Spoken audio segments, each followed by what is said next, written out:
મારું નામ જાવેદ। આ જોઈ શકો છો તમે અમારી પાસે સોનાલિકા 740 ટ્રેક્ટર આવ્યું છે ક્લચના પ્રોબ્લેમ માટે।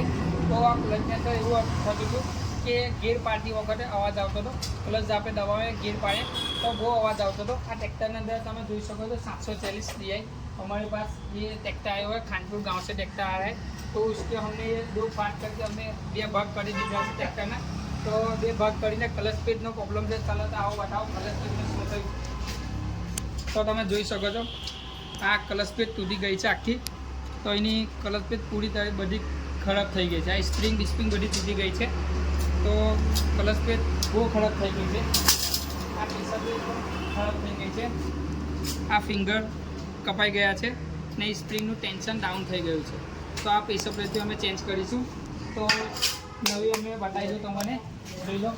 અમે આરકેડી કંપનીની નવી નાખીશું પ્રેશર પ્લેટ और क्लच पेज भी અમે આરકેડી કંપનીની નાખીશું ને બેરિંગ પણ અમે નાખીશું। તો એમાં બેરિંગ બી ખરાબ થઈ ગઈ હતી। તો અમારી પાસે આ ખાનપુર ગામથી ટ્રેક્ટર આવે છે ઇન્ટરનેશનલ 740। તો અમારો ક્લચનો પ્રોબ્લેમ હતો એટલા માટે અમે ટ્રેક્ટરનું પાર્ટ કરેલા છે, 2 ભાગ કરેલા છે।